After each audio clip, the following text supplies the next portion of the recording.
Iya.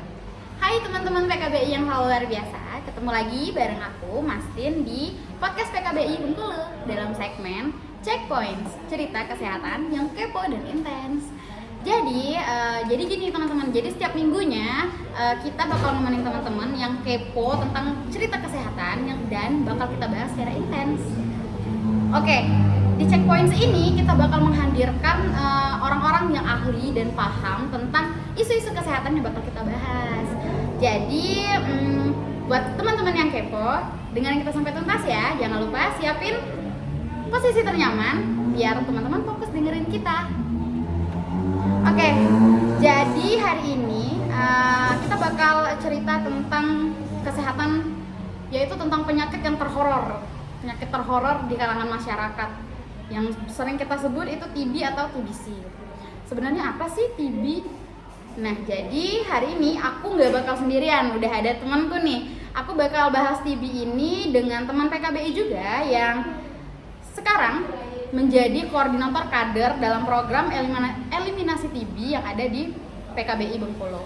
Hai Yusri. Hai. Oke, dia namanya Yusri nih teman-teman.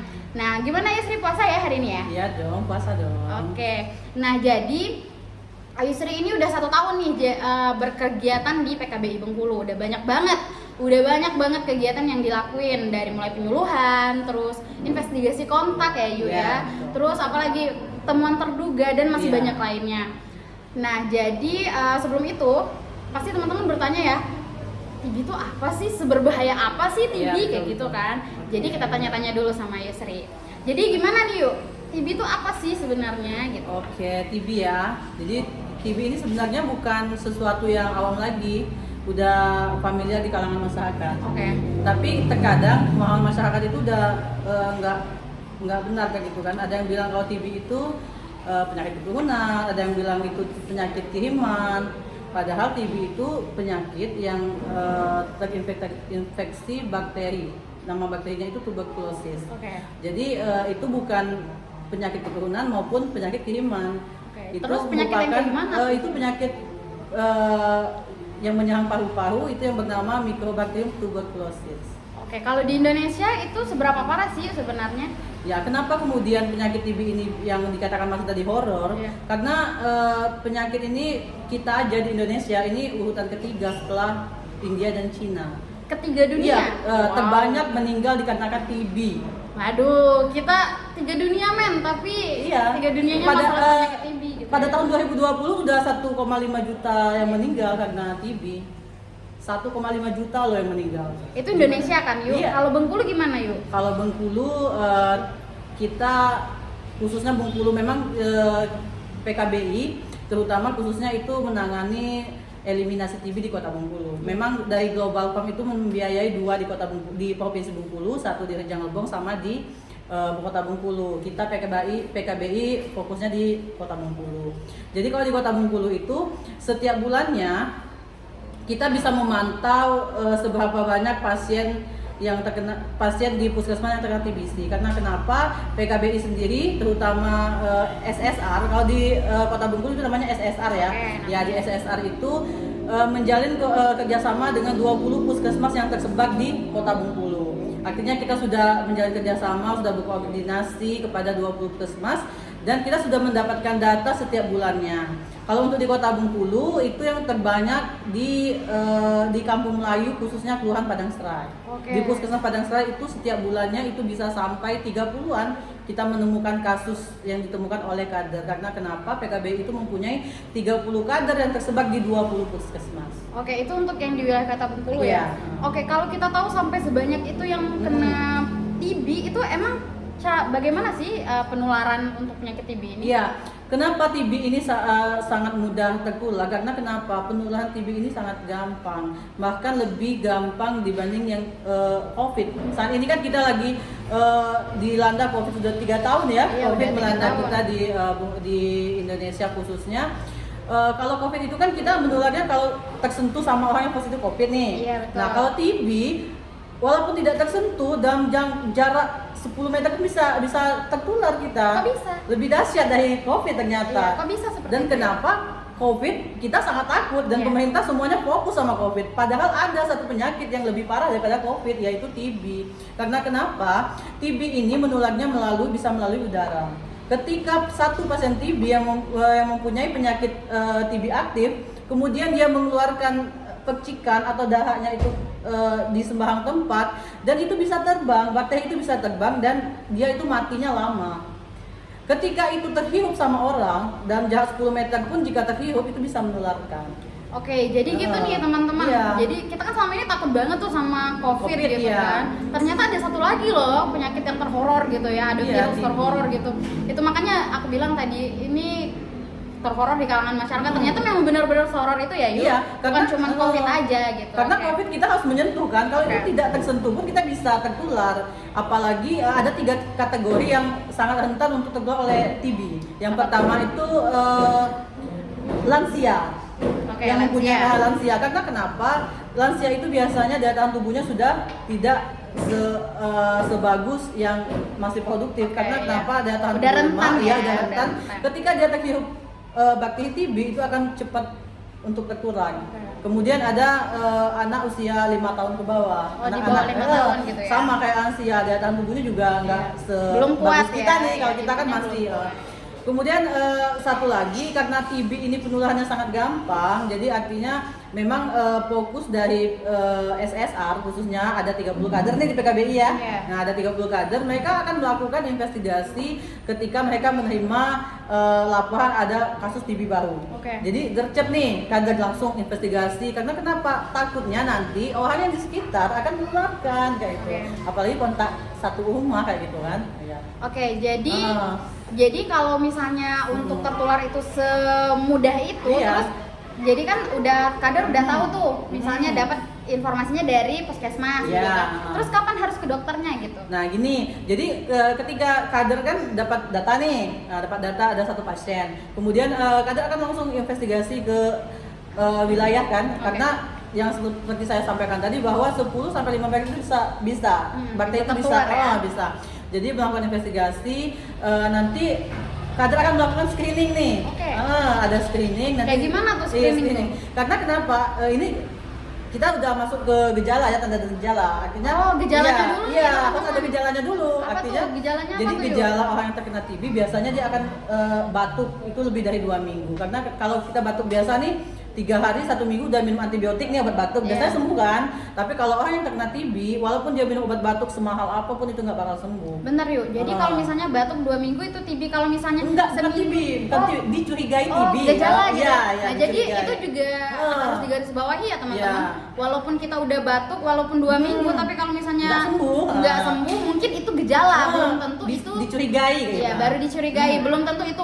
Udah fix Iya. kamu TB itu enggak ya? Iya, Kayak kalau gitu. misalnya ada yang udah saya udah batuk nih udah sebulan nggak sembuh katanya, ya udah coba kita anjurkan untuk pergi ke puskesmas nih, Oke. periksa, takutnya ada penyakit lain kayak gitu kan, jadi TB. Jadi kalau misalnya ada dia itu kalau misalnya batuk 2 minggu ini tadi kan, Oke. tapi ada lagi penyerta misalnya demam, meriang, terus berkeringat di malam hari tanpa aktivitas. Kita kan kalau olahraga nih berkeringat nih, Iya. kalau kita berkegiatan biasanya berkeringat. Iya. Tapi kalau tidak ada aktivitas di malam hari berkeringat itu juga tanda dan gejala. Oke. Jadi ketika turun ke lapangan investigasi kontak, jika kader menemukan tanda dan gejala, kemudian kader akan memberikan rujukan. Kita ada surat rujukan. Oh, ada surat Iya, rujukan. rujukan untuk datang ke puskesmas untuk berkonsultasi. Kemudian kalau memang sama, biasanya persepsi kader sama petugas TB di puskesmas itu sama. Oke. Kalau memang ada tanda dan gejala, nanti akan dianjurkan untuk memeriksakan dahak. Jadi Oke. dahak itu diambil ketika pagi-pagi sebelum makan dan minum. Jadi biasanya nanti kader membantu untuk mengambil nanti pasiennya mengeluarkan dahak, yang terduga mengeluarkan dahak, nanti puskesmas akan mengeluarkan suatu rujukan. Jadi rujukan pemeriksaan dahak itu untuk di Kota Bengkulu khususnya ada 3 tempat rumah sakit. Yang pertama yaitu Rumah Sakit Kota, Rumah Sakit Bayangkara, sama Rumah Sakit M Yunus. Nanti ketika sudah memberikan dahak dan memeriksakan, nanti kalau ada hasilnya, kalaupun negatif ya alhamdulillah ya, artinya kita nggak positif. Tapi kalau dia positif kemudian akan dilanjutkan dengan pengobatan seperti itu. Oke, nah itu berarti untuk tahu, untuk ngetes itu dari DAHA gitu ya. Iya. Terus gimana tentang cara pengobatannya? Nah, ya. Udah ke dokter kan, Iya. berarti harus diobati. Wah, gimana tuh ngobatinnya? Melakukan tes itu kan di lab rumah Iya. sakit 3 yang saya sampaikan tadi, Iya. Bayangkara, Rumah Sakit Kota sama M Yunus ya. Yunus. Nah, kemudian ketika hasil sudah keluar dan itu positif, artinya itu udah positif TB kan. Iya. Jadi akan kembali dikembalikan ke puskesmas dan akan diberikan obat. Nah, untuk pengobatan itu akan meminum obat TB selama 6 bulan pertama biasanya. Waduh, 6 bulan loh. Banyak nggak tuh? Banyak banget, itu tergantung berat badan. Kalau standarnya itu 1 kali minum itu 4 Satu kali minum. 4 butir. Ada Satu hari berapa kali tuh yuk? 1 kali. Oh, 1 itu kali. diminum sebelum makan dan minum di subuh hari. Oke. Subuh-subuh. Jadi belum makan dan minum, silakan minum obat itu selama 6 bulan berturut-turut dan tidak boleh ada yang lepas.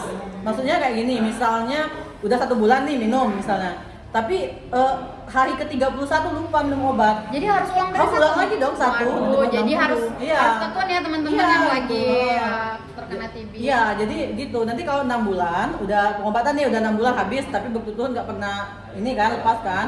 Udah Tekun. 6, ya tekun lah pokoknya. Jadi udah 6 bulan, nanti biasanya akan dianjurkan untuk periksa lagi. Oke. Kita ambil lagi dahaknya, kita periksa lagi. Nanti kalau memang sudah negatif, baru stop, sembuh artinya ya. Oke. Nah, Berarti oh. berarti udah dicek dahanya misalnya positif, diobatin terus dicek lagi Iya, cek biar lagi. biar tahu dia masih positif atau enggak. Masih ada gitu nggak ya. bakterinya itu? Oke. Nah, kalau memang masih ada, nanti biasanya lanjut lagi 3 bulan, kemudian lanjut lagi 3 bulan, bahkan ada yang sampai 1 tahun. Oke. Dan itu dipastikan kader juga mengawasi, tidak hanya kader semerta-merta datang investigasi udah lepas enggak. Jadi ketika sudah dapat terduga, kemudian positif, kita bantu untuk periksa, kemudian dia positif, kita dampingi untuk minum obat. Oke. Kita kasih semangat, oh ini harus minum obat, nanti kalau nggak minum obat nanti nggak sembuh. Kemudian akan didampingi sampai 6 bulan dan sampai dipastikan itu sembuh.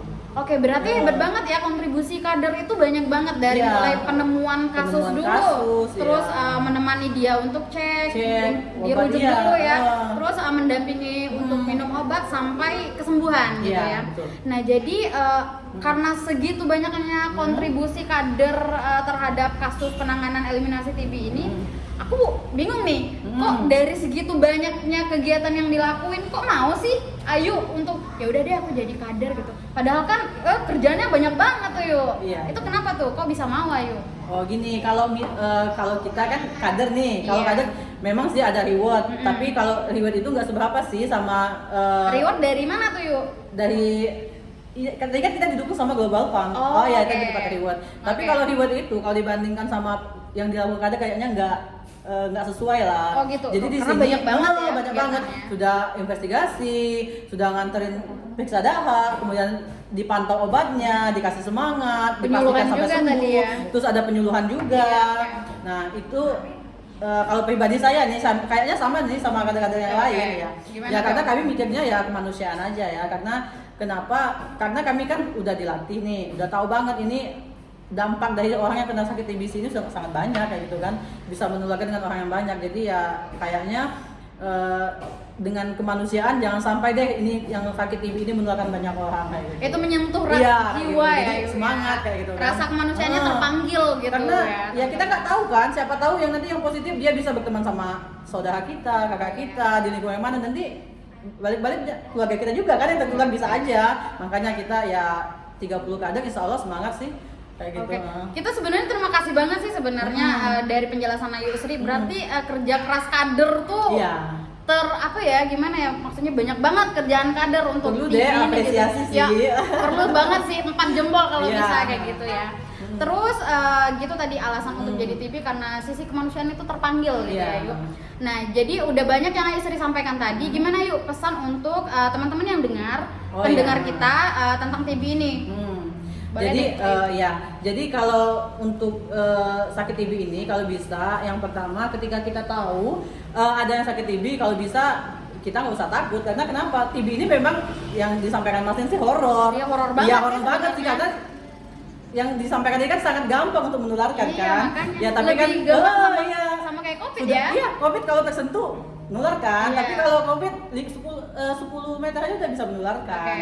Jadi pesannya ya nggak usah takut karena kenapa? TB ini meskipun horor, ini bisa disembuhkan. Kemudian Satu lagi yang mau disampaikan, kalau misalnya ada yang terduga kemudian dia sakit TB, nggak usah takut berobat. Karena kenapa? Kita sudah didukung oleh pemerintah untuk pengobatan TB ini gratis. Nah, itu faktor menarik meskipun, lagi ya. Meskipun nggak ada BPJS, meskipun nggak punya uang nih, kalau kita berobat itu otomatis gratis nanti. Ya, nggak ada pungutan bayaran. Oke. Jadi gitu teman-teman, ada lagi nih info-info terbaru. Ternyata pengobatan TB itu gratis, nggak ada pemungutan sepeser pun ya. Iya. Walaupun kita nggak punya BPJS yang dari pemerintah atau yang bayar sendiri itu nggak apa-apa. Jadi teman-teman kalau misalnya ada tetangganya yang mulai ada gejala, jangan langsung kamu TB ya, jangan dong, jangan kayak gitu ya. Yuk, kasihan banget nih teman kita, padahal cuma batuk doang gitu ya. Dan jangan takut untuk berobat. Dan jangan takut untuk biaya untuk penyakit TB karena semuanya itu gratis. Oke, teman-teman. Jadi gitu obrolan aku bareng Ayu Sri. Ternyata banyak banget ya teman-teman yang bisa kita ceritain tentang TB ini. Jadi mungkin teman-teman PKBI udah tahu kan caranya gimana untuk mencegah penularan TB ini. Yang jelas teman-teman tetap jaga kesehatannya agar kita semua tidak terkena penyakit apapun, baik itu corona yang lagi marak-maraknya dan TB yang sangat horor ini yang aku bilang dari awal tadi. Itu cerita TB yang kita bahas kali ini. Kalau teman-teman ada cerita menarik lainnya tentang TB bisa di komen di bawah di kolom komentar kita, atau teman-teman juga bisa komen nextnya kita mau cerita apa sih tentang cerita-cerita kesehatan yang teman-teman kepoin. Oke, kalau gitu jangan lupa buat support kita terus dengan cara like, komen, dan subscribe channel ini biar aku makin semangat buat ceritain cerita-cerita kesehatan lainnya. Dan sampai di sini dulu checkpoint kita kali ini. Aku dan Ayu Sri pamit. See you. Dah.